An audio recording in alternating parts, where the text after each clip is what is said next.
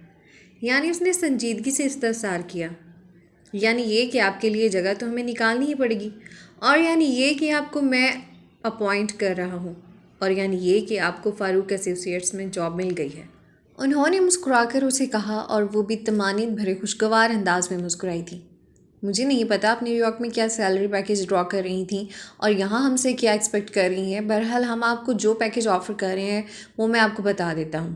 وہ ایک بار پھر اپنے پروفیشنل انداز پر لوٹ گئے تھے اور پھر اس کی ممکنہ تنخواہ اور دیگر مراد کے متعلق بتانے لگے تھے. اس نے اس پیکیج پر فوراً آمادگی ظاہر کر دی تھی. آپ کب سے جوائن کرنا چاہتی ہیں؟ کل سے.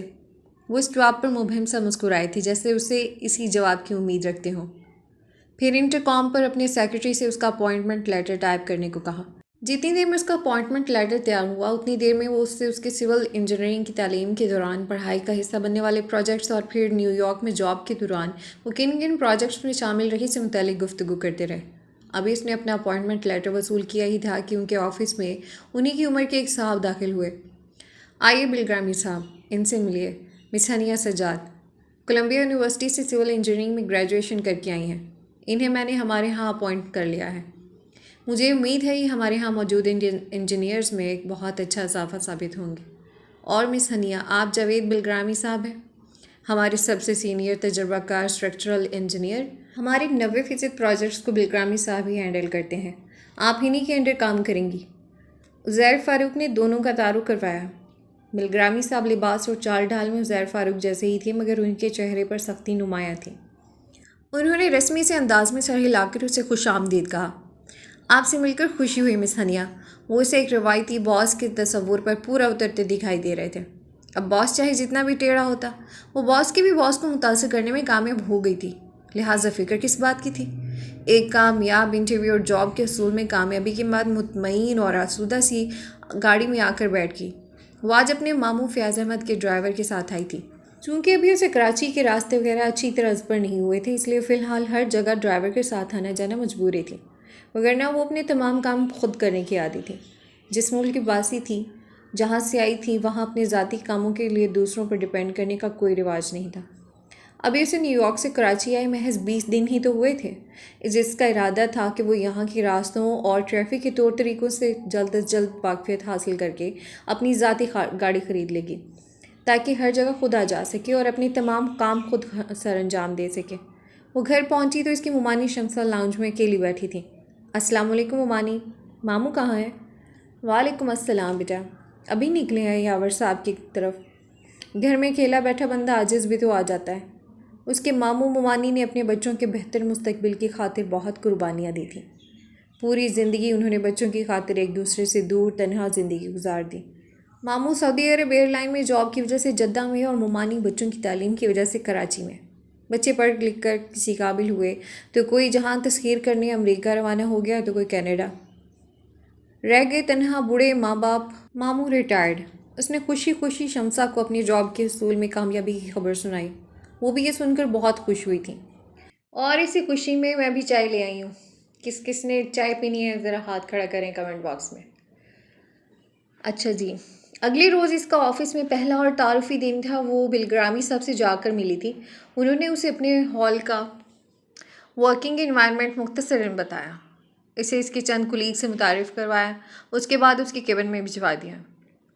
وہاں لڑکیاں اور خواتین کم اور مرد زیادہ تھے۔ اس کی طرح کی انجینئر لڑکیاں جو بھی ینگ اور فریش گریجویٹس کے زمرے میں آتی تھیں صرف 2 تھیں، شیریں منہاج اور جویریہ ابصار، جبکہ سینئر اسٹرکچرل انجینئرز میں ایک خاتون شامل تھیں۔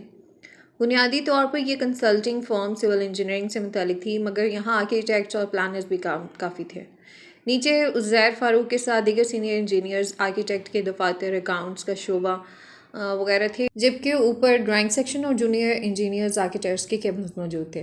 لائبریری بھی اوپر ہی تھی، میٹنگ روم بھی اوپر ہی تھا۔ ڈرائنگ سیکشن اوپر ہونے کی وجہ سے تمام ڈرافٹس مین بھی تمام وقتوں پر ہی موجود ہوا کرتے تھے۔ ڈرائنگ سیکشن 2 بڑے ہال نما کمروں پر مشتمل تھا۔ ایک ہال میں یہاں سے وہاں تک ہر طرف کمپیوٹر کے کمپیوٹر تھے، ان پر ڈرافٹس مین پوری مہارت سے ڈرائنگز بنانے میں مصروف مگن، جبکہ دوسرے ہال میں ڈرائنگ بورڈز لگے ہوئے تھے، وہاں بھی ڈرافٹس مین، انجینئرز، آرکیٹیکٹ مصروف ہی نظر آتے تھے۔ یہاں ڈرائنگ کا بیشتر کام کمپیوٹر کے ذریعے کیے جانے کے باوجود ابھی مینول ڈرائنگ کی اہمیت مکمل طور پر ختم نہیں ہوئی تھی۔ بیسمنٹ میں ریکارڈ روم وغیرہ بھی تھی۔ پہلے دن دوستی کا تو سوال ہی نہیں تھا۔ وہ اس پورے دن آفس کے ماحول کو سمجھنے اور تمام کولیگز کے ناموں کو یاد رکھنے میں مصروف رہی۔ آپ نے پی ای سی میں رجسٹریشن کروا لی؟ بلگرامی صاحب نے اپنے آفس میں بلا کر چند ڈرائنگز مطالعے کے لیے اس کے سپرد کرنے کے بعد اسے دریافت کیا۔ بلگرامی صاحب کے پوچھنے سے پہلے ہی اسے اس چیز کا دھیان تھا۔ ظاہر ہے پاکستان میں بطور سول انجینئر کام کرنے کے لیے اسے پاکستانی انجینئرنگ کونسل میں خود کو رجسٹرڈ کروانا تھا۔ وہاں سے رجسٹریشن مل جاتی تبھی وہ پاکستان میں ایک پروفیشنل انجینئر کے طور پر کام اور کوئی پروجیکٹ کرنے کی قانونی طور پر مجاز ہوتی۔ وہ اس معاملے میں پوری طرح مستعد تھی۔ اس نے کل یہاں سے ملازمت کے حصول میں کامیابی کے بعد رات ہی پی ای سی سے رجسٹریشن کے لیے وہاں کا فارم انٹرنیٹ سے ڈاؤن لوڈ کر لیا تھا۔ وہ اسے فل بھی کر چکی تھی۔ اس کا ارادہ تھا کہ تمام درکار دستاویزات منسلک کرنے کے بعد وہ اسے کل ہی پی ای سی میں جمع کروا دے گی۔ بلگرامی صاحب کے بارے میں اس کا ابتدائی اندازہ درست تھا۔ وہ واقعی ایک ٹپیکل باس تھے۔ کم مسکرانے والے، ڈسپلن قائم رکھنے اور ماتحتوں پر رو برقرار رکھنے کے لیے وہ مختصر اور ٹو دا پوائنٹ بات کرنے والے ایک سخت مزاج باس تھے۔ شیریں اور جویریہ نے اس کی معلومات میں اضافے کے لیے اسے بتایا تھا کہ ان کا یہ رویہ صرف اپنے ماتحتوں کے ساتھ ہوتا ہے، وگرنہ سینئر کے ساتھ وہ بآواز بلند کہہ کے لگاتے اکثر و بیشتر دیکھے جا سکتے ہیں۔ اس سے تعارف حاصل کرنے والے اس کے تمام کولیگز اس بات پہ حیران تھے کہ وہ نیو یارک میں ایک اتنی اچھی جاب چھوڑ کر پاکستان کیوں چلی گئی۔ لینڈ آف اپرچونیٹیز امریکہ کو چھوڑ کر پاکستان چلے آنے میں ایسا کیا جام تھا؟ یہاں تو ہر دوسرا پاکستانی چاہے وہ پاکستان میں کتنا ہی اچھا کیوں نہ ہو، سیٹل ہو، معاشی اعتبار سے کتنا ہی خوشحال کیوں نہ ہو، خواب امریکہ جانے کی ہی دیکھا کرتا ہے، اور وہ نیو یارک جیسے بڑے شہر میں اپنی اتنی اچھی جاب کو ٹھوکر مار کر پاکستان چلی گئی۔ وہ ان لوگوں کو یہ سمجھانے کی کوشش کر رہی تھی کہ یہ پیدائشی امریکن ہونے اور وہیں پلنے بڑھنے کے باوجود شاید وہ اندر سے اس خود غرض مادہ پرست مشینی ماحول کی عادی نہیں ہو سکی تھی، جہاں کسی کو کسی کی پرواہ نہیں تھی، جہاں کوئی کسی کی زندگی میں مداخلت نہیں کرتا تھا، جہاں سب اپنی اپنی زندگی میں اپنے اپنے من چاہے انداز میں اپنی ذمہ داری پر گزارتے تھے، جہاں زندگی کی رفتار اتنی تیز ہے کہ اس کے ساتھ دینے کے لیے سب اندھا دھند دوڑ رہے ہیں، سب بے پناہ مصروف ہیں، لوگوں کے پاس اپنے خونی رشتوں کو دینے کے لیے بھی بہت زیادہ وقت نہیں ہے۔ اسے تو یہ پاکستانی ماحول پرکشش لگتا تھا، جہاں فیملی کے افراد ایک دوسرے سے اتنے زیادہ اٹیچ ہو کر رہتے ہیں، ماں باپ، بہن بھائی، اس کی ترجیح سب کی سمجھ میں آ گئی تھی۔ سب اسے مان بھی رہے تھے، مگر اس کے باوجود ان میں سے اکثریت کی نظریں اسے یہ کہتی نظر آ رہی تھیں کہ مشرقی پاکستانی ماحول کی تلاش میں اپنا پن و چاہت پانے کے لیے خواب لیے یہاں آئی وہ لڑکی بہت جلد یہاں سے مایوس ہو کر واپس لوٹ جائے گی۔ وہ واحد فارن کوالیفائڈ انجینئر نہیں تھی، جتنی بڑی وہ فرم تھی اتنے ہی قابل دماغ اس کے ساتھ مسلک تھے۔ عزیر فاروق نے سول انجینئرنگ میں گریجویشن اور ماسٹرز امریکہ سے کر رکھا تھا۔ جاوید بلگرامی بھی امریکہ سے ہی ایم ایس کر کے آئے ہوئے تھے۔ وہاں کے سینئرز انجینئرز آرکیٹیکٹ میں سے کئی ایک فارن کوالیفائڈ تھے۔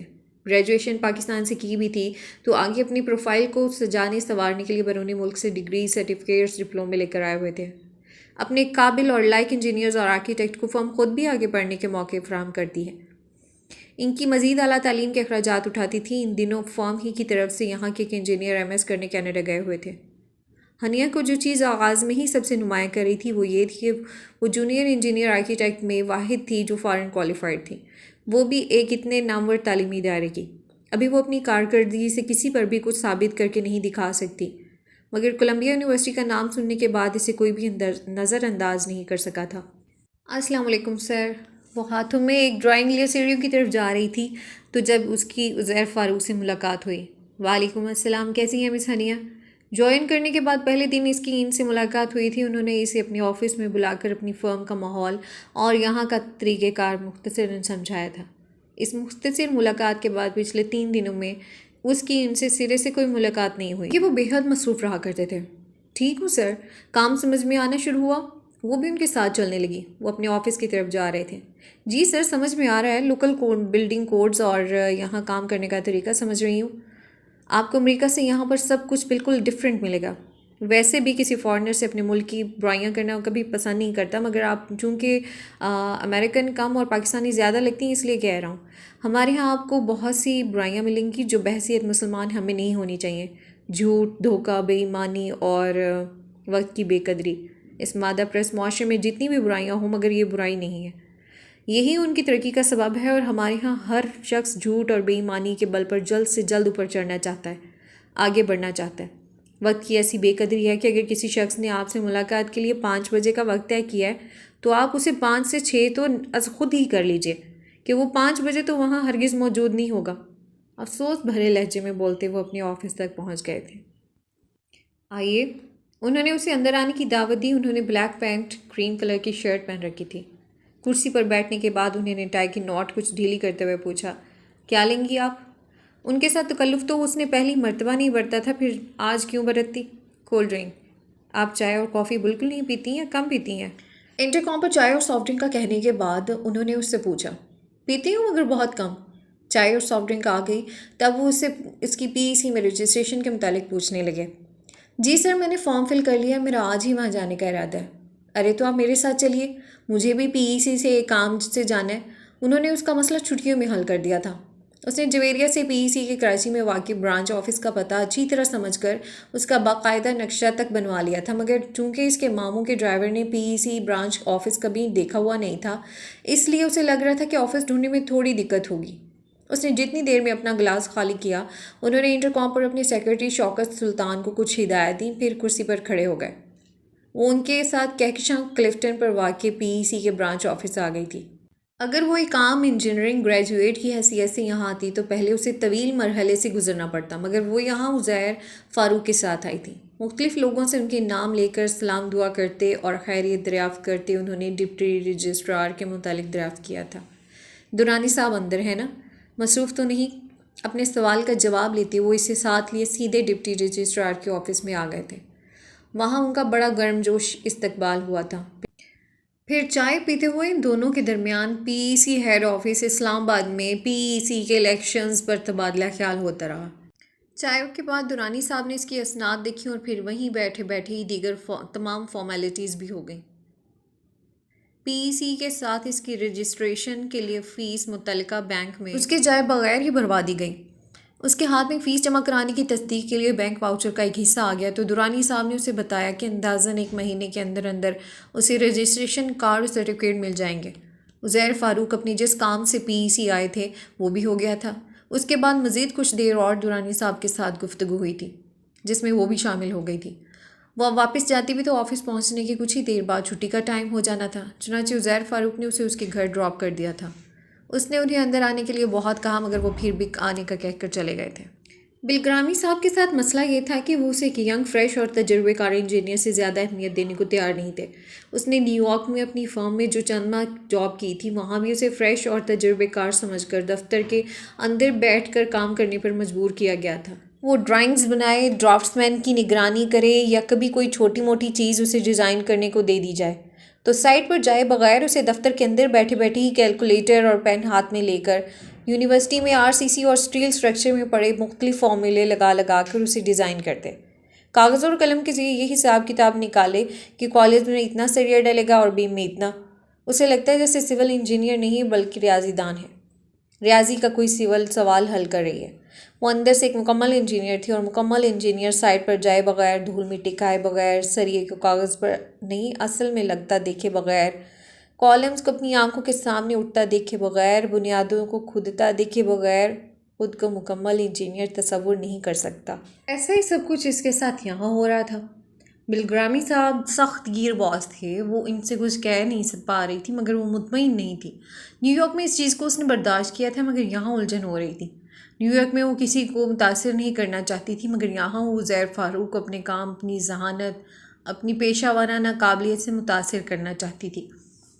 اس روز وہ ڈرائنگ سیکشن میں کمپیوٹر کے پاس کھڑی ڈرافٹس مین کو حسین آرکیڈ کی بیسمنٹ کی ڈرائنگ میں کچھ سمجھا رہی تھی جب عزیر فاروق، بلگرامی صاحب اور نجمہ یاسین جو یہاں سینئر موسٹ آرکیٹیکٹ تھیں، ایک ساتھ ڈرائنگ سیکشن میں داخل ہوئے۔ اس نے انہیں سلام کیا۔ وہ جس دن ان کے ساتھ PEC گئی تھی اس کے بعد تو بس آتے جاتے یوں ہی سامنا ہو جانے پر سلام دعا اور مختصر خیر و عافیت ہی دریافت ہو پاتی تھی۔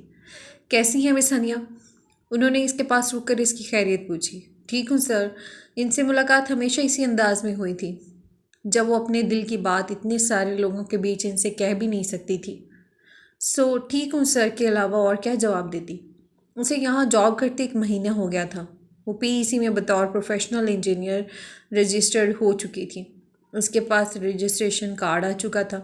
کراچی کے بے ہنگم ٹریفک اور راستوں سے کچھ مانوس ہو جانے کے بعد اس نے اپنی ذاتی گاڑی خرید لی تھی، اور اب گزشتہ 1 ہفتے سے وہ اپنی گاڑی خود ڈرائیو کر کے آفس آ رہی تھی۔ ان 2 کاموں کے علاوہ اس کے پاس تیسرا ایسا کوئی قابل فخر کام اور کارنامہ نہیں تھا جسے وہ بتا سکتی کہ اس نے 1 مہینے کے دوران اسے انجام دیا ہے۔ عزیر فاروق اسے خیر خیریت پوچھتے فوراً ہی بلگرامی صاحب اور نجمہ یاسمین کے ساتھ آگے طالب کی طرف بڑھ گئے تھے۔ طالب زیدی عزیر فاروق اور بلگرامی صاحب سے کئی سال جونیئر مگر ہنیا سے کافی سینئر اسٹرکچرل انجینئر تھا۔ کافی کمپیٹنٹ اور ڈیڈیکیٹڈ طالب ان تینوں کو کمپیوٹر پر ایک ڈرائنگ دکھا رہا تھا۔ کسی ہائی رائز بلڈنگ کے کالمز کی سیکشن ڈرائنگ دیکھتے وہ چاروں کالمز کی لمبائی اور چوڑائی پر آپس میں بحث کرنے میں مصروف تھے۔ وہ سر جھٹک کر دوبارہ ڈرافٹس مین کو ڈرائنگ میں پیش آنے والے مسئلے کے متعلق سمجھانے لگی۔ اس کے سامنے ہی وہ تینوں وہاں سے نکل کر چلے بھی گئے تھے۔ وہ کچھ دیر بعد ڈرائنگ سیکشن سے نکل کر اپنے کیبن میں آ کر بیٹھی تھی اور ابھی اس نے ان ڈرائنگ کو دیکھنا ہی شروع کیا تھا کہ بلگرامی صاحب نے اسے چیک کرنے کے لیے کہا تھا کہ اسے انٹرکام پر اطلاع ملی عزیر فاروق صاحب اسے یاد کر رہے تھے۔ جی سر۔ وہ دروازہ کھول کر ان کے آفس میں داخل ہوئے۔ آئیے مس ہنیا۔ وہ کمپیوٹر پر کچھ کر رہے تھے۔ انہوں نے نظریں اٹھا کر اسے دیکھا۔ وہ ان کی میز کے سامنے رکھی کرسیوں میں سے ایک پر بیٹھ گئی۔ میں نے سنا ہے آپ اپنی جاب سے خوش نہیں ہیں؟ انہوں نے چھوٹتے ہی کہا۔ سر، آپ نے کس سے سنا؟ اس نے ہکا بکا انہیں دیکھا۔ آخر یہ مخبر کون پیدا ہو گیا تھا جو اس کے دل کی خبریں ان تک پہنچا رہا تھا؟ اس نے اس طرح کی بات تو کسی کو لیک سے نہیں کی۔ جاب سے مطمئن نہ ہونے کی بات تو اس کے اپنے دل کی بات تھی۔ کسی سے اس کا اظہار تو اس نے ہرگز نہ کیا تھا۔ کسی نے بھی کہا بات سچ ہے کہ نہیں؟ وہ اسے الجھن میں دیکھ کر مسکرا رہے تھے۔ سر، بات اس حد تک سچ ضرور ہے کہ یہاں جو کام فی الحال میں کر رہی ہوں وہ تو ایک ڈرافٹ مین بھی کر سکتا ہے۔ میں کوالیفائڈ انجینئر ہوں۔ میں سائٹس پر جانا چاہتی ہوں۔ میں کسی پروجیکٹ کا مکمل طور پر حصہ بننا چاہتی ہوں۔ ایئر کنڈیشنڈ آفس میں بیٹھ کر تھوڑی بہت ڈیزائننگ کر لینا، ڈرائنگز بنا لینا، ڈیزائننگ چیک کر لینا، it's not my kind of civil engineering. میں سائٹس پر جانا چاہتی ہوں۔ میں کسی پروجیکٹ کی ڈیزائننگ کے ابتدائی مرحلے سے لے کر اس کی کنسٹرکشن کے آخری مرحلے تک اس میں شامل رہنا چاہتی ہوں۔ میں اپنی ڈیزائنز کو اپنی آنکھوں کے سامنے بنتا دیکھنا چاہتی ہوں۔ میں بطور آرکیٹیکٹ، بلڈرز، کنٹریکٹر سب کے ساتھ انٹریکٹ کرنا چاہتی ہوں۔ انہیں اس کے اندر کی بات کیسے پتہ چلی، اس پر مزید اصرار یا ان کی بات کی تردید کیے بغیر اس نے اسی صاف گوئی اور اعتماد سے انہیں جواب دیا، آپ نے یہ بات مجھ سے آ کر کیوں نہیں کہی؟ سر مجھے لگا کہ کہیں بلگرامی صاحب میری بات کا برا نہ مان جائیں، آفٹر آل وہ میرے باس ہیں۔ بغیر لگی لپٹی رکھے صاف صاف بات کرنے والی اتنی پر اعتماد لڑکی سے مجھے اس بزدلی کی توقع نہیں تھی۔ میں نے یہ سوچ کر کبھی زیادہ کچھ پوچھا بھی نہیں کہ یقیناً آپ اپنی جاب سے مطمئن ہیں، ورنہ سیدھی میرے پاس آ گئی ہوتی۔ سر آپ نے میرے بارے میں زیادہ برا امپریشن لے لیا ہے، میں اتنی منہ پھٹ بھی نہیں ہوں، اس نے صفائی پیش کرنے والے انداز میں کہا تو وہ بے اختیار کھل کر ہنسے۔ وہ مسکراتے ہوئے محظوظ نظروں سے اسے دیکھ رہے تھے۔ سر آپ کو کیا ٹیلی پیتھی آتی ہے؟ ظاہر ہے انہوں نے ابھی ڈرائنگ سیکشن میں اس کے کسی انداز سے اس کی کوفت و بیزاری کو نوٹس کیا تھا۔ وہ مسکراتے رہے، بولے کچھ نہیں۔ تو بات کچھ یوں ہے مس ہنیا سجاد کہ وہ ٹیلنٹڈ اور کمپیٹنٹ انجینئر جسے میں اپنے کسی کمپیٹیٹر کے حوالے کر دیتا تو نقصان میرا تھا، وہ اگر میرے پاس اپنی جاب سے مطمئن نہیں تو بھی نقصان میرا ہی ہے۔ اگر میرے پاس سے غیر مطمئن ہوتی وہ میرے کسی کمپیٹیٹر کے پاس چلی گئی تو پھر؟ سر اس نے جزبز ہوتے احتجاجی انداز میں کہا تھا۔ اسے اس کی پہلے دن کی اپنے منہ میاں مٹھو والی باتیں یاد دلانا بھولتے نہیں تھے۔ مجھے کرنگی ایک فیکٹری کی سائٹ پر جانا ہے، آپ میرے ساتھ وہاں چل رہی ہیں؟ اپنا جو کچھ بھی سامان آپ نے لینا ہے وہ لے کر 5 منٹ میں باہر پہنچے، میں گاڑی میں آپ کا انتظار کر رہا ہوں، انہوں نے حکمیہ انداز میں کہا اور پھر فوراً ہی اپنے بجتے ہوئے ٹیلی فون کی سمت متوجہ ہو گئے۔ وہ اپنی خوشی بمشکل چھپاتی جلدی سے وہاں سے اٹھی، اپنے کیبن میں آ کر اس نے جلدی کمپیوٹر آف کیا، اپنی درازیں لاک کیں، ہینڈ بیگ موبائل اٹھایا اور تیز قدموں سے فوراً باہر نکل گئی۔ وہ 5 یا 4 منٹوں میں باہر آ گئی تھی۔ ان کے برابر گاڑی میں بیٹھی تو انہوں نے اس فیکٹری کی ورکنگ ڈرائنگ اس کے حوالے کی جس کی سائٹ پر اس وقت وہ لوگ جا رہے تھے۔ مقصد یہ تھا کہ وہ راستے میں اس پروجیکٹ سے آگاہی حاصل کر لے۔ وہ خود ڈرائیونگ کے دوران اسے فیکٹری کے اسٹرکچرل ڈیزائن کے متعلق کافی کچھ بتاتے رہے تھے۔ کرنگی انڈسٹریل ایریا میں وہ فیکٹری کافی بڑی رقبے پر بنائی جا رہی تھی۔ وہ دونوں وہاں پہنچے تو فیکٹری کی تعمیر کا کام زور و شور سے جاری تھا۔ سائٹ انجینئر عزیر فاروق کی گاڑی کو دیکھتے ہی مستعد سا فوراً اس کی طرف آیا تھا۔ السلام علیکم سر سے شروع کرتے ہوئے اس نے جلدی انہیں کام کی رفتار و معیار سے متعلق زبانی رپورٹ دینا شروع کر دی تھی۔ سائٹ انجینئر کے ساتھ چلتے وہ دونوں اندر آ گئے تھے۔ وہاں ہر طرف دھول تھی، مٹی تھی، سیمنٹ، بجری، کرش، لکڑی، سریا، ہر جگہ یہی کچھ دکھائی دے رہا تھا۔ مزدور سب اپنے اپنے کاموں میں مصروف تھے، جبکہ عزیر فاروق کو دیکھ کر ٹھیکیدار بھی وہیں آ گیا تھا۔ ان لوگوں کو ہنیا سے متعارف کرواتے عزیر فاروق آگے بڑھے۔ فرسٹ فلور پر سریا پوری طرح بچ چکا تھا۔ فرسٹ فلور تک جانے کے لیے ابھی سیڑھی نہیں بنی تھی۔ ان لوگوں نے لکڑی کا ایک مضبوط سا تختہ ٹیڑھا کر کے زمین سے لے کر فرسٹ فلور تک لگایا ہوا تھا، اور اس کے یہ باتیں کرتے کرتے وہ سب بڑے اطمینان سے اوپر چڑھنے لگے تھے۔ ورکنگ ڈرائنگز ہاتھوں میں سنبھالی وہ بھی ان لوگوں کے پیچھے پیچھے اوپر چڑھ رہی تھی۔ بینز کا سٹیل چیک کیجیے، عزیر فاروق نے اس سے کہا، اور پھر دوبارہ سائٹ انجینئر اور ٹھیکیدار کے ساتھ گفتگو میں مصروف ہو گئے۔ وہاں پوری طرح ہر طرف سریا بچھا ہوا تھا، اور وہ احتیاط سے آہستہ آہستہ چلتی ورکنگ ڈرائنگز ہاتھ میں لیے ڈرائنگ میں موجود بیمز کے سریے کا اصل بیمز کے سریے کے ساتھ موازنہ کر رہی تھی۔ یوں آہستہ آہستہ احتیاط سے چلنا، خود کو کسی چیز سے ٹھوکر لگنے سے بچانا، کہیں سریا یا کوئی اور چیز چبھ نہ جائے اس بات کا دھیان رکھنا، اور ساتھ ساتھ ڈرائنگ ہاتھ میں لیے کام کے معیار کا جائزہ لینا، یہ سب کچھ بہت نیا اور بہت مختلف تجربہ تھا۔ اسے اس کا کام سونپ کر عزیر فاروق سائٹ انجینئر کے ساتھ مصروف تھے، جو انہیں کنسٹرکشن کے دوران پیش آنے والی مختلف مشکلات اور پریشانیوں سے آگاہ کر رہے تھے، اور وہ اسے حل بھی کرتے جا رہے تھے۔ اس شعبے میں خواتین چونکہ ابھی بھی مردوں کے مقابلے میں کم ہیں، اس لیے اپنے اپنے کاموں میں مصروف مختلف مزدور گاہے گاہے نظریں اٹھا کر اسے دیکھ بھی رہے تھے۔ ان میں سے ایک دو سے بات کی تو اسے ان کی معلومات اور علم پر خوشگوار حیرت ہوئی۔ پڑھے لکھے نہیں تھے ان میں سے چند، تو گنتی تک نہیں جانتے تھے، مگر کس کالم میں کتنا سریہ ڈالنا چاہیے اور کس طرح کی عمارتوں میں کس طرح کے کالمز اور بیمز موزوں رہتے ہیں فر بتا سکتے تھے۔ اس کے ساتھ ان سب کا رویہ بہت احترام والا تھا۔ ان میں سے ایک نے تو اسے وہاں اتنا سنبھل کر چلتے دیکھ کر ایسی جگہوں پر کس طرح چلا جاتا ہے اس کی ٹیکنیک تک بتائی تھی۔ چلیے مس ہنیا، اسے کہتے ہوئے عزیر فاروق تیز قدموں سے اس سیڑھی نما لکڑی کے تختے پر سے بڑے آرام اور اطمینان سے نیچے اتر گئے تھے۔ وہ کونے تک تو آ کر کھڑی ہو گئی، مگر اس تختے سے اترتے اسے ڈر لگ رہا تھا۔ چوٹ لگنے کا خوف نہیں تھا، لیکن اتنے لوگوں کے سامنے اگر وہ گر پڑی تو کس قدر شرمندگی ہوگی۔ عزیر فاروق آج ہوں اسے اچانک اپنے ساتھ سائٹ پر لے آئیں گے، ایسی کوئی بات اس کے ذہن میں دور دور تک نہ تھی، ورنہ وہ یہاں سینڈلز کے بجائے جوگرز پہن کر آتی۔ لکڑی کے تختے پر سے اترتے اونچی ہیل والے سینڈلز میں مقید اس کے پیر ذرا بھی ادھر سے ادھر ہوتے تو وہ سیدھی نیچے اس تختے اور اس ڈھلان کو دیکھ کر اسے خوف آ رہا تھا۔ زیر فاروق نیچے کھڑے اس کا انتظار کر رہے تھے۔ اسے ہچکچاہٹ کا شکار دیکھا تو جیسے از خود اس کا مسئلہ سمجھ گئے۔ وہ جس تیزی سے نیچے اترے تھے اسی سے واپس چڑھے اور اس کی طرف اپنا ہاتھ بڑھایا۔ بغیر ایک سیکنڈ کی ہچکچاہٹ کے اس نے کے بڑے ہوئے ہاتھ کو فوراً تھام لیا۔ نیچے اترتے ہی انہوں نے اس کا ہاتھ چھوڑ دیا تھا۔ آپ گاڑی میں جا کر بیٹھیے، میں آ رہا ہوں، اپنی گاڑی کی چابی سے دیتے انہوں نے کہا اور خود دوبارہ سائٹ انجینئر سے کوئی بات کرنے چلے گئے۔ وہ چند ہی منٹوں بعد گاڑی میں آ کر بیٹھے تو اس کا خیال تھا کہ اب وہ اس کی کچھ دیر پہلے کی بزدلی کا ضرور مذاق اڑائیں گے۔ سائٹ پر جانا ہے اور مکمل انجینئر بننا ہے، وابیلا کرنے کے بعد عملی طور پر اتنی کم ہمتی، مگر اس کی امید کے برخلاف انہوں نے اس کی بات کا تو سیرے سے کوئی ذکر کیا ہی نہیں، بلکہ وہ اسے اس کنسٹرکشن سے متعلق دیگر باتیں بتانے لگے۔ اب وہ کمرشل ایریا سے نکل آئے تھے۔ مجھے اب بلڈنگ کنٹرول ایک میٹنگ میں جانا ہے، آپ ہی میرے ساتھ چلیے۔ وہ جیسے آج اس کی شکایتیں دور کرنا چاہتے تھے۔ اس وقت دوپہر کا 1 بج رہا تھا۔ وہ آفس میں ہوتی تو لنچ کر رہی ہوتی۔ لنچ ٹائم ہو رہا ہے، آپ کو بھوک لگ رہی ہوگی۔ ڈرائیو کرتے کرتے انہوں نے اس کی سمت دیکھا۔ نہیں سر، کچھ خاص نہیں، اس نے انہیں اطمینان دلایا، مگر کچھ ہی دیر ڈرائیو کرنے کے بعد انہوں نے گاڑی میک ڈونلڈ کے سامنے روک دی۔ آپ کون سا برگر لیں گی؟ سر آپ پلیز تکلف، اس نے کہنا چاہا اور انہوں نے اس کی بات درمیان میں کاٹ دی۔ یہ ہنیا سجاد نے اتنے پرتکلف جملے کب سے بولنا شروع کر دیے ہیں؟ 1 مہینہ پہلے میں جس ہنیا سجاد سے ملا تھا وہ بلا تکلف اور بے جھجک بات کرتی تھی۔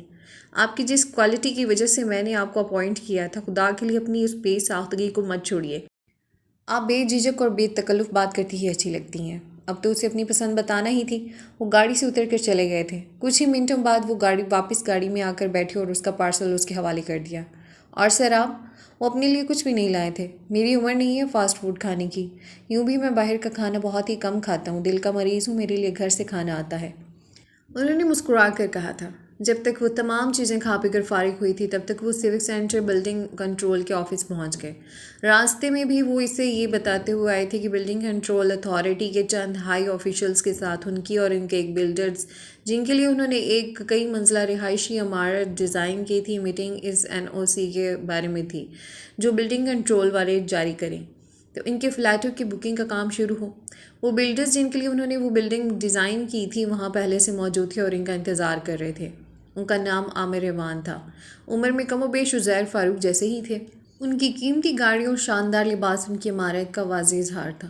ابتدائی تعارف کے دوران ہی اسے وہ صاحب پسند نہیں آئے تھے۔ اسے ان کی نظریں اچھی نہیں لگی تھیں۔ ظاہر بڑے کلچرڈ، بڑے مہذب، مگر نظریں ایسی جیسے آپ کو آر پار دیکھ رہے ہوں۔ مردوں کی یہ قسم صرف یہاں نہیں، اس نے امریکہ میں بھی بہت دیکھ رکھی تھی، بلکہ شاید رنگ، نسل اور قومیت کے جھگڑے سے آزاد یہ قسم ہر ملک اور ہر معاشرے میں پائی جاتی ہے۔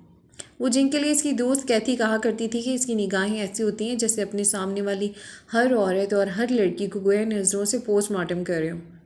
میٹنگ سے فارغ ہونے کے بعد وہ لوگ واپس آفس پہنچے تو 4 بج رہے تھے۔ سر آپ لنچ کر لیجئے۔ وہ اس کے ساتھ ہی سیڑھیاں چڑھ کر ڈرائنگ سیکشن میں جانے لگے، تب وہ کہے بغیر نہ رہ سکی۔ لنچ؟ انہوں نے چونک کر اسے دیکھا جیسے کوئی بھولی ہوئی بات اس نے یاد دلا دی تھی۔ ہاں لنچ بھی کر لیتے ہیں، پہلے ذرا مجھے طالب سے ایک بہت ضروری بات کہنی ہے۔ کل چائلڈ کیئر ہاسپٹل کی سبمیشن ڈرائنگز جانی ہے۔ وہ اسے جواب دیتے ڈرائنگ سیکشن میں چلے گئے۔ شام کے 5:30 بج رہے تھے جب عزیر فاروق کے سیکرٹری شوکت سلطان نے اسے انٹرکام پر اطلاع دی کہ سر آپ کو بلا رہے ہیں۔ وہ ان کے آفس میں آئی تو حسب معمول پہلے شوکت سلطان ہی سے ملاقات ہوئی۔ وہ کمپیوٹر پر کھٹاکھٹ کچھ ٹائپ کر رہے تھے۔ سر اندر ہیں، آپ جلدی جائیے۔ اسے اپنے پاس رکتا دیکھ کر شوکت سلطان بولے، سر نے لنچ کر لیا؟ وہ یہی پوچھنے رکی تھی، سو فوراً ہی پوچھ لیا۔ شوکت سلطان نے حیرت سے اسے دیکھا۔ نہیں، ابھی تک نہیں کیا۔ اس نے اپنی ریسٹ واچ کی طرف دیکھتے حیرت سے کہا، آپ کس قسم کے سیکرٹری ہیں؟ آپ کے باس نے 5:30 بجے تک دوپہر کا کھانا نہیں کھایا۔ وہ ہارٹ پیشنٹ ہیں، انہیں شاید اپنی میڈیسنز بھی لینی ہوں گی، اور اگر کوئی میڈیسن نہ بھی لینی ہو تب بھی ہارٹ پیشنٹ کے لیے بغیر کچھ کھائے پیے مسلسل کام کرنا کیا مناسب ہے؟ شوکت سلطان کی حیران نظروں کو نظر انداز کر کے اپنی ناپسندگی کا واضح اظہار کرتی ہوئی عزیر فاروق کے آفس کی طرف بڑھ گئی۔ آئیے مس ہنیا۔ وہ دروازہ کھول کر اندر داخل ہوئی تھی۔ وہاں عزیر فاروق کے ساتھ بلگرامی صاحب بھی بیٹھے ہوئے تھے۔ ان دونوں کے سامنے میز پر ایک ڈرائنگ کھلی ہوئی رکھی تھی۔ وہ اس کی آمد سے قبل شاید اسی پر تبادلہ خیال کر رہے تھے۔ بیٹھیے، بلگرامی صاحب کی برابر والی نشست پر بیٹھ گئی۔ بھائی بلگرامی صاحب، آپ کی ٹیم کی اس ممبر کو میں لیاقت علی میڈیکل کالج کے پروجیکٹ میں اپنے ساتھ شامل کرنا چاہتا ہوں۔ میں چاہتا ہوں کہ اس پروجیکٹ میں طالب کے ساتھ مس ہنیا مجھے اسسٹ کریں، اگر آپ کی اجازت ہو تو۔ وہ اسی طرح بولے جیسے وہ بلگرامی صاحب کے لیے ایک انتہائی قیمتی سرمایہ تھی، جبکہ انہوں نے تو ابھی تک اسے ایک فورن کوالیفائڈ فریش انجینئرنگ گریجویٹ سے بڑھ کے کچھ تسلیم ہی نہیں کیا تھا۔ انہوں نے جس طرح لا تعلقی سے سر ہلایا، اسے اپنے انڈر قبول کیا تھا، اسی طرح اس نئی تجویز کو بھی قبول کر لیا۔ وہ اب ان کے ساتھ کام کرے گی، اسے یہ سوچ کر ہی بہت خوشی ہو رہی تھی۔ بلگرامی صاحب اور ان کی گفتگو کے بیچ وہ خاموش بیٹھی تھی۔ وہ دونوں اس میڈیکل کالج کی سوائل رپورٹ پر بات کر رہے تھے۔ مزید چند منٹ گفتگو کر کے بلگرامی صاحب وہاں سے اٹھ کے چلے گئے۔ اسے بھی جس بات کے لیے بلایا گیا تھا وہ ہو چکی تھی، لہٰذا اسے بھی اب اٹھ جانا چاہیے تھا، مگر وہ بلگرامی صاحب کے جانے کے باوجود وہیں بیٹھی رہی۔ جی مس ہنیا، کہیے آج کا دن کیسا رہا؟ سائٹ پر اور میٹنگ میں کچھ نیا سیکھنے کو ملا؟ وہ اس کی طرف متوجہ ہوئی۔ سر آج کا دن بہت اچھا رہا، میں نے بہت کچھ سیکھا، اور تھینکس سر مجھے اس نئے پروجیکٹ میں شامل کرنے کے لیے۔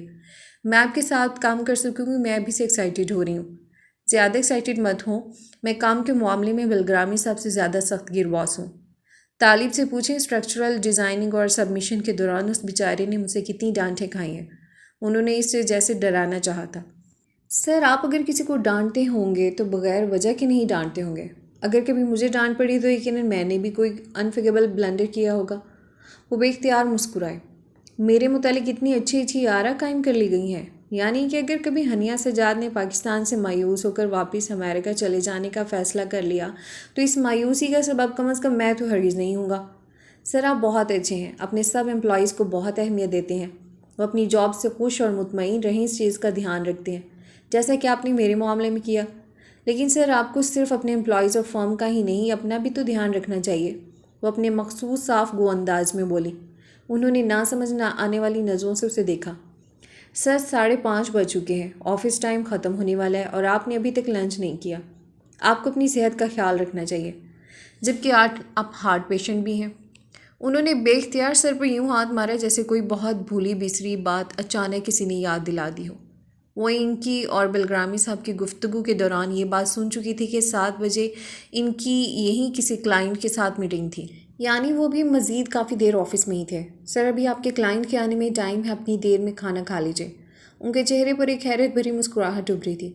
آپ اپنے تمام باسز کی اتنی ہی فکر کرتی ہیں یا میں کچھ اسپیشل ہوں؟ ہر وہ شخص جو مجھے اچھا لگے میرے لیے بہت اسپیشل ہوتا ہے، چاہے وہ میرا باس ہو یا نہیں، وہ بے دھڑک بولی تھی۔ اب ایک اتنی پیاری سی لڑکی جو میری اتنی تعریفیں بھی کر رہی ہے، مجھ سے کھانے کے لیے کہہ رہی ہے تو میرے انکار کا سوال ہی پیدا نہیں ہوتا۔ ہاں بس شرط یہ ہے کہ اسے کھانے میں میرا ساتھ دینا ہوگا۔ اس سے بولتے ہوئے انہوں نے ریسیور اٹھایا، انٹرکام پر شوکت سلطان سے اپنے لیے کھانا بھجوانے کو کہا۔ تو آپ کو پاکستان کیسا لگ رہا ہے؟ 2 مہینے سے اوپر ہو گئے ہیں نا آپ کو یہاں آئے۔ پاکستان اچھا ہے سر، ابھی تو کافی کچھ نیا اور نامانوس لگتا ہے۔ وہ اسی موضوع پر بات کر رہی تھی جب پیون کھانے کی ٹرے ہاتھ میں لیے اندر داخل ہوا۔ اس نے کھانا صوفے کی سامنے رکھی میز پر لگا دیا تھا۔ آئیے مس ہنیا۔ ہاتھ دھونے کے لیے واش روم کی طرف جاتے انہوں نے اسے میز پر آنے کی دعوت دی۔ میز پر چکن پلاؤ، مکسڈ سبزیاں، چپاتیاں اور سلاد موجود تھی۔ وہ اس کے سامنے والے صوفے پر آ کر بیٹھ گئے تھے۔ وہ دوپہر کو لنچ کر چکی تھی مگر ان کا ساتھ دینے کے خیال سے اپنی پلیٹ میں تھوڑی سی مکسڈ سبزیاں اور چاول ڈال رہی تھی۔ وہ اپنی پلیٹ میں سلاد ڈال رہے تھے۔ اس کے چاول ڈالنے کے انداز پر وہ ہاتھ رو کر دلچسپی سے اسے دیکھنے لگے۔ وہ چکن کی بوٹیاں ہٹا ہٹا کر صرف چاول اپنی پلیٹ میں ڈال رہی تھی۔ ویجیٹیرین ہے؟ اس نے اس بات میں سر ہلایا۔ انہوں نے صرف سلاد اپنی پلیٹ میں ڈالی تھی اور وہ بھی صرف سلاد کھا رہے تھے۔ میں کھانے میں زیادہ سلاد کھاتا ہوں اور باقی چیزیں کم۔ مجھے پتہ ہے سر۔ بے خیالی میں بغیر سوچے سمجھے اس کے منہ سے نکلا۔ بولتے ساتھ ہی اسے اپنی غلطی کا احساس ہوا۔ چمچہ منہ کی طرف لے جاتا ان کا ہاتھ اس بات پر اپنی جگہ ٹھہر گیا تھا۔ انہوں نے بے تحاشا حیرت سے اسے دیکھا تھا۔ میرا مطلب ہے سر، آپ باہر کا کھانا نہیں کھاتے، پرہیز کرتے ہیں، احتیاط کرتے ہیں تو یقیناً کمپلیٹ اور ہیلدی ڈائٹ لینے کے لیے سلاد اور فروٹ زیادہ لیتے ہوں گے اور کھانا کم کھاتے ہوں گے۔ اس نے جلدی سے اپنی بات کی وضاحت دی تھی۔ انہوں نے سر اس بات میں ہلا کر گویا اس بات کی تائید کر دی تھی۔ سر کھانا بہت مزے کا ہے، آپ کی مسز نے بنایا ہے؟ اس نے اپنی پلیٹ میں مزید سبزیاں ڈالتے ہوئے موضوع بدلا۔ نہیں، پہلے میری مسز ہی میرے لیے کھانا بنا کر بھیجا کرتی تھی، مگر اب ان کی صحت کچھ ٹھیک نہیں رہتی تو ان کی زیر نگرانی اور زیر ہدایت ہمارا کوک کھانا تیار کر کے بھیجتا ہے۔ میں آپ کو اپنے لیے اپنے ساتھ چائے یا کافی پینے کے لیے رکنے کو کہتا، لیکن آفس ٹائم کافی دیر ہوئی، ختم ہو چکا، آپ کو گھر جانا ہوگا، آپ کے گھر والے انتظار کر رہے ہوں گے۔ کھانے کے بعد انہوں نے اس سے کہا، ابھی وہ دونوں صوفے پر ہی بیٹھے تھے کہ اسی وقت ان کے موبائل پر کوئی کال آنے لگی تھی۔ انہوں نے کال ریسیو کی، وہ غالباً ان کے کسی کلائنٹ کی کال تھی۔ انہیں خدا حافظ کہہ کر وہاں سے باہر نکلی تو شوکت سلطان نے سر کے لنچ کے لیے ہلکان ہوتی اس جمعہ 8 دن کی اپائنٹ ہوئی نئی انجینئر کو بے حد تعجب اور حیرت سے دیکھا۔ اس نے صرف فکر کا اظہار ہی نہیں کیا تھا بلکہ خود اندر جا کر انہیں کھانے کا یاد دلا کر ان کے لیے کھانا منگوا بھی لیا تھا، اور غالباً کھانا ان کے ساتھ کھا بھی لیا تھا۔ بغیر کسی ایڈ اور ویکینسی کے اپوائنٹ ہوئی یہ نئی انجینئر جیسا کہ بہت زیادہ آگے پیچھے پھرتی نظر آ رہی تھی، وہ اپنے باس کو برس برس سے جانتا تھا۔ وہ اس طرح کے آدمی نہیں تھے، مگر یہ امریکہ پلٹ نئی انجینئر، اس کا دل چاہا وہ اس سے کہے، میڈم اب غلط جگہ ٹرائی کر رہی ہیں، سر اپنی مسز کو بہت زیادہ چاہتے ہیں۔ میں ان کا سیکرٹری گواہ ہوں کہ روزانہ آفس سے وہ کتنی مرتبہ اپنی مسز کو فون کرتے اور ان کی فون کال ریسیو کرتے ہیں۔ آج کل کی ذرا زیادہ پڑھی لکھی لڑکیوں میں یہ نیا ٹرینڈ چل پڑا تھا، انہیں اپنے سے دگنی عمر کے مردوں میں بے پناہ کشش محسوس ہوتی ہے۔ خیر مجھے کیا ہے، شوکت سلطان نے سر جھٹک کر اپنے آج کے کاموں کو جلدی وائنڈ اپ کرنا شروع کر دیا۔